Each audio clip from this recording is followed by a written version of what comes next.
All right, sir, you are Robert Lowe. Yes, ma'am. And in cause numbers,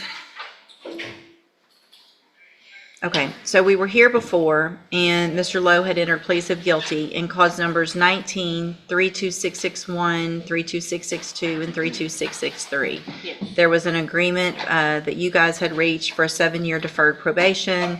I rejected that plea agreement. We reset it. He went back through, entered pleas of guilty in those same cases open to the court, correct? It was a cap of 6. Cap of 6. Sorry. Cap of 6. And it's the same 3 cause numbers as well, correct? Yes, Your Honor. Okay. And then the agreement was for dismissals in the remaining cases as part of that agreement. Is Yes. that right also? Yes. And we reset it after that plea without getting a new pre-sentence report. We've already all gotten the pre-sentence report, reviewed that. Is that correct? Yes, Your Honor. And we received a memo. Well, it's the same pre-sentence report. We just have an updated memo from the mother of the one of Victim. the people that he had photos. One of the children. Yes. Okay. And I reviewed that as well. Did you have an opportunity to review that? I do not see, well, give me just 1 second. Yes, ma'am. Sorry.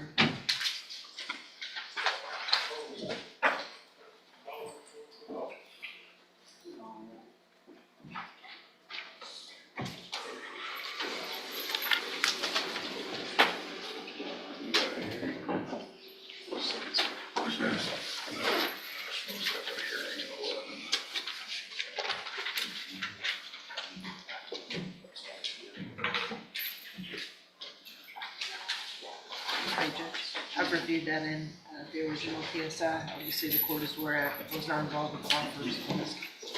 Okay. Thank you, ma'am. Any reason not to go forward now with sentencing? No, Your Honor. All right, Ms. Holmes, you may proceed. Yes, Your Honor. We are still requesting that the court consider probation in this case. We do know, obviously, the offer of deferred probation was rejected, but we would like the court to consider possibly straight probation in this case. Mr. Lowe does not have any previous criminal history. One of the victims or complainants in regards to photos was his niece, in which I have been in touch with her mom, who is Mr. Lowe's sister, Brittany Lowe, in which I'm aware, the court is aware that they both submitted statements in which they are requesting that it appears that he received some type of probation, in which they're not requesting that he be sentenced to time. But they are obviously requesting if there's a no contact, which we believe is appropriate, and any other stipulations.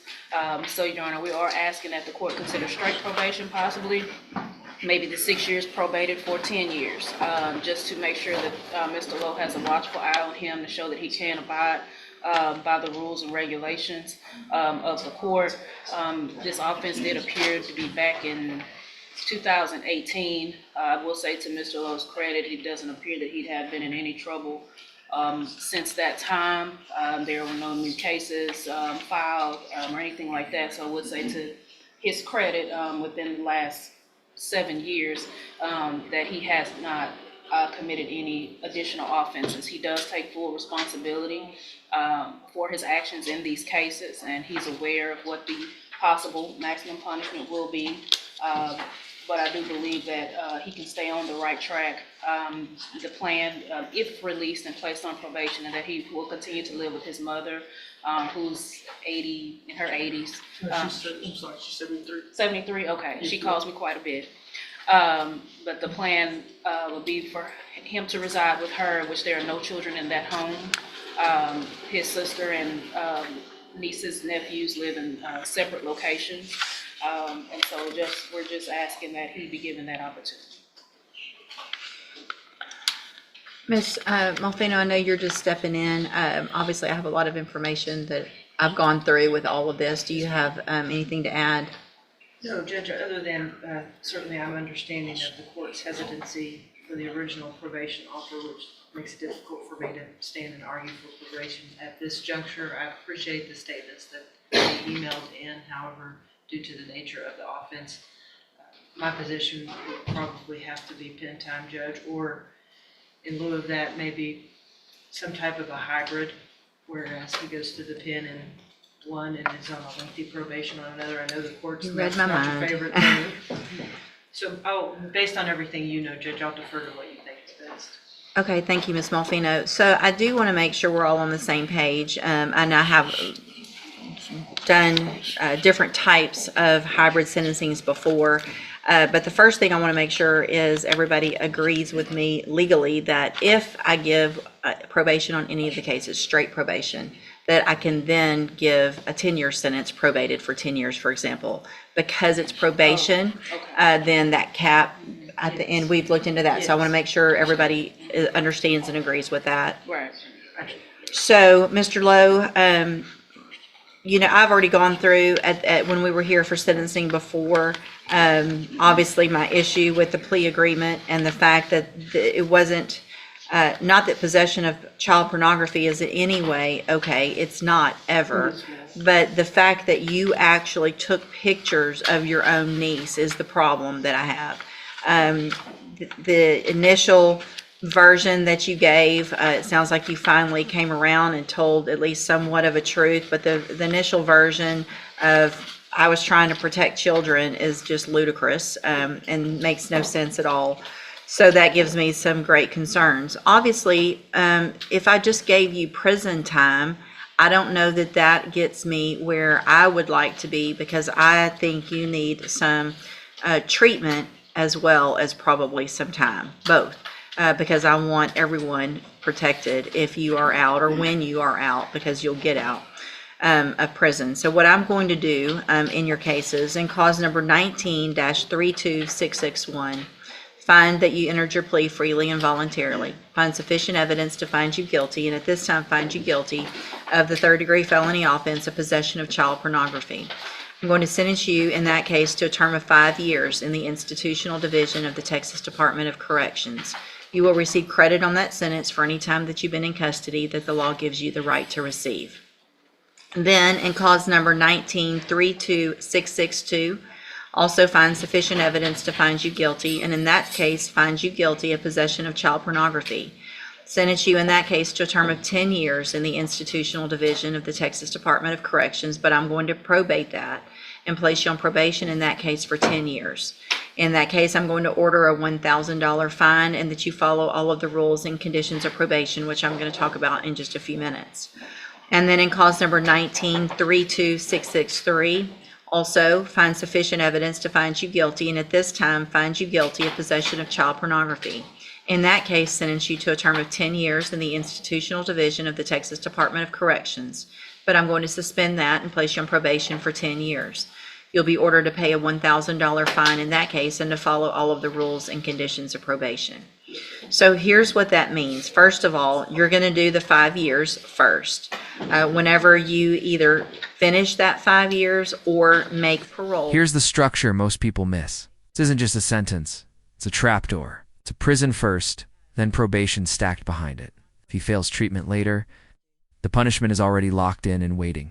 Parole in that case, you're on probation in the other two cases for 10 years. And when you're on probation, what'd I do? It's not 32663. That one, it's not that one. It's 60, 61, and 62. yes. It's 32660. Oh, the PSI is wrong. So the very last case that I just sentenced you on, which was 19-32663, I'm going to withdraw that. That was actually cause number 19-32660. And in 32660, I find sufficient evidence to find you guilty, and at this time find you guilty of possession of child pornography. Sentence you to that 10-year term. It's going to be probated for 10 years, $1,000 fine. So with regard to those probations, once you're out of prison, you will be required to go through sex offender treatment. It will be a part of your probation. If you don't successfully complete that, participate in that, then it's going to be a violation and you're going to be right back in prison. This is the judge using probation as leverage, not leniency. By extending the sentence length through probation, the court gains long-term control and zero tolerance for violations. One misstep sends him straight back. Prison, and on those two cases, because I gave you probation, I was able to now give you a 10-year sentence instead of a 6-year sentence. So if you get out of prison and you get on these probations and you violate them, you already have a 10-year sentence. Do you understand? So whatever probation requires of you, but most specifically, the sex offender treatment part of this, you will be required to do. And if you violate, there's not going to be any second chances for not showing up to your classes or anything like that. My goal is going to be protect everyone around you and hopefully make it to where you have the treatment needed to where we don't have this issue again. Part of your probation will also be, in each case, that you're not going to be allowed to be around any child under the age of 18 unsupervised. This final warning tells you the court's priority: protection over punishment. Treatment isn't optional, supervision isn't flexible, and second chances are off the table. Question for you watching: is this the right balance between accountability and rehabilitation? And so you can't live with anybody that has children. You can't be, again, unsupervised with any child under the age of 18. Do you understand? All right, I'm handing you in all three of those cases the trial court certifications that shows that these were agreements that I followed, and so you've waived your right to appeal in all three cases. I'm also handing you a written admonishment regarding your ineligibility to possess a firearm or ammunition. Because of the judgment entered against you, you're ineligible under Texas law to possess a firearm or ammunition. Possession of a firearm or ammunition could lead to charges against you. Firearm is a legal term, and you should read the written admonishment I provide you to see what devices qualify as a firearm. If you have questions about the laws that make you ineligible to possess a firearm or ammunition, or about how long that lasts, you can talk with Ms. Holmes. All right, good luck to you. Can I ask something? Yes. The no contact with no unsupervised, can we wait till after treatment's completed and just be no contact? Yes, so there'll be no contact with any child until the treatment is completed. And then after that, it would be as long as it's supervised. Okay? All right, go back with the bailiff.